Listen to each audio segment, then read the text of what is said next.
राधे राधे बंधुओं, बहुत स्वागत है आपका न्यूज नेशन के डिजिटल प्लेटफॉर्म न्यूज नेशन स्तुति पर। बंधुओं, आज इस वीडियो में हम बात करेंगे भगवान गणेश के जन्मोत्सव पर्व के बारे में। भगवान गणेश का जन्मोत्सव पर्व हम किस तरह मनाएं, उनको क्या विशेष रूप से प्रिय है जो उनको हमें चढ़ाना चाहिए, और वो क्या वस्तु हैं जिनको हमें भूल कर भी गणपति को अर्पित नहीं करना चाहिए, वरना गणेश जी का कोप और पाप अपराध आपको लग सकता है। इन विषयों पर आज इस वीडियो में चर्चा करेंगे। बंधुओं, मैं हूं हरि गोपाल शर्मा। भाद्रपद मास की शुक्ल पक्ष की चतुर्थी तिथि गौरी पुत्र गणेश को समर्पित है। इस चतुर्थी को हम भगवान गणेश का जन्मोत्सव पर्व मनाते हैं। देश विदेश में गणेश उत्सव की अलग ही धूम नजर आती है। चारों ओर श्रद्धा भक्ति दिखाई देती है। इस बार 7 सितंबर को गणेश चतुर्थी का पर्व मनाया जाएगा। गणपति के श्री विग्रह की स्थापना और उनकी पूजा की जाएगी। गणेश जी पर क्या चढ़ाएं और क्या नहीं, ये बताने से पहले हम आपको बताते हैं कि किन शुभ मुहूर्त में आप गणपति के श्री विग्रह की स्थापना करें और उनकी पूजा करें। शुभ मुहूर्त में पूजा करने से हमें देवता की विशेष कृपा मिलती है, साथ ही शुभ फलों की प्राप्ति होती है।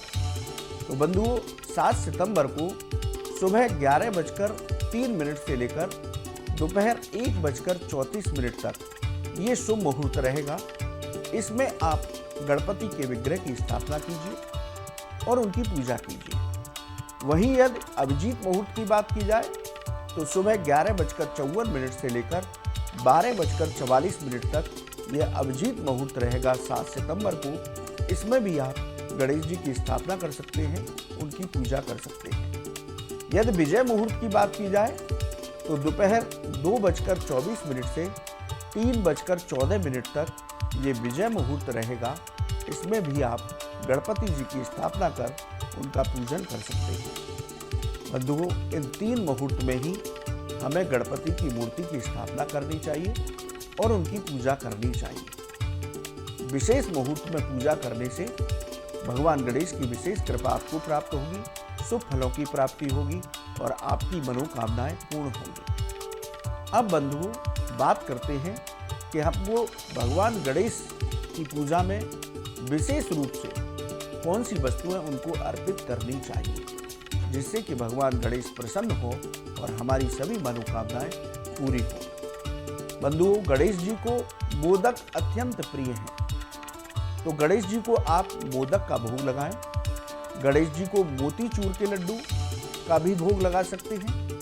बेसन, नारियल, तिल और सूजी के लड्डू भी भगवान गणेश को प्रिय हैं, तो आप अपनी सामर्थ्य के अनुसार इन लड्डुओं का भोग गणेश जी को अर्पित अवश्य करें।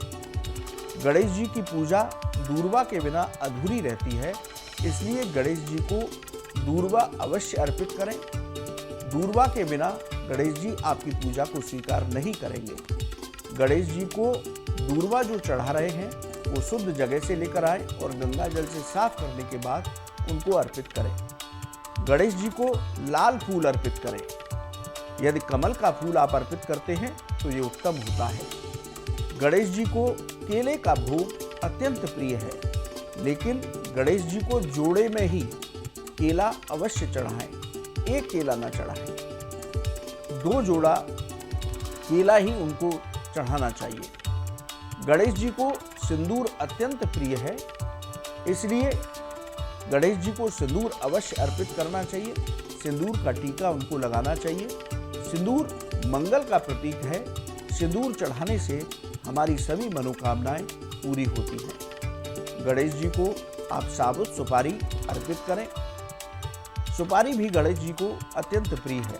इसके साथ ही साबुत हल्दी, कलावा और जनेऊ ये भी हमें अर्पित करना है।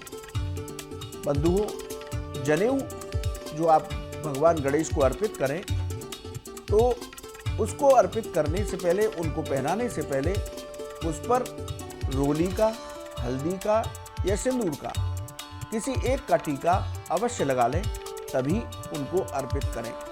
तो बंधुओं, ये वो विशेष वस्तु हैं जिनके बिना गणेश जी की पूजा पूरी नहीं होती। इन वस्तुओं को आप अवश्य चढ़ाएं। अब बात करते हैं कि गणेश जी को हमें भूल कर भी क्या नहीं चढ़ाना चाहिए। बंधुओं, हमें गणेश जी को भूल कर भी तुलसी पत्र अर्पित नहीं करना चाहिए। यदि आप तुलसी पत्र अर्पित करते हैं तो आपको अपराध लगता है। शास्त्रों के मुताबिक सभी देवताओं की पूजा में तुलसी पत्र या उनकी मंजरी प्रयोग की जाती है, लेकिन गणेश जी को तुलसी पत्र नहीं चढ़ाना चाहिए। गणेश जी को टूटे हुए चावल नहीं चढ़ाने चाहिए। साबुत चावल का ही प्रयोग पूजा में करें, लेकिन चावलों को भी आप रोली, हल्दी या सिंदूर से रंग लें, तभी उनको अर्पित करें। गणेश जी को सफ़ेद वस्तुएं अर्पित नहीं करनी चाहिए। जैसा कि मैंने बताया, आप जनेऊ चढ़ा रहे या चावल चढ़ा रहे तो उनको रोली, हल्दी या सिंदूर से अवश्य रंग लें, उसके बाद ही अर्पित करें। गणेश जी को सफ़ेद वस्तुएं नहीं चढ़ाई जाती, क्योंकि गणेश जी ने चंद्रमा को श्राप दिया था और सफ़ेद वस्तुओं का संबंध शास्त्रों में चंद्रमा से माना जाता है। इसलिए गणेश जी को सफ़ेद वस्तुएं ना चढ़ाएं। अब गणेश जी को केतकी का फूल भूल कर भी नहीं चढ़ाना चाहिए।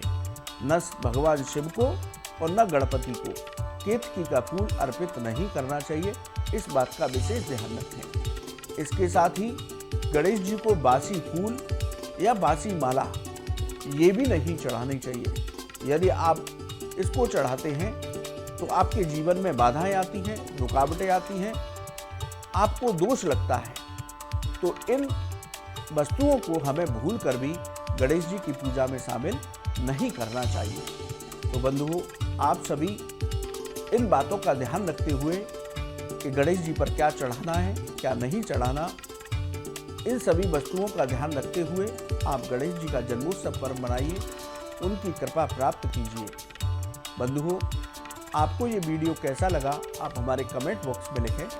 यदि ज्योतिष और धर्म से संबंधित आपका कोई सवाल है तो आप हमारे कमेंट बॉक्स में लिखें, हम उसका जवाब अवश्य देंगे। आप न्यूज़ नेशन के डिजिटल प्लेटफॉर्म पर जुड़े, आपका बहुत बहुत धन्यवाद। राधे राधे।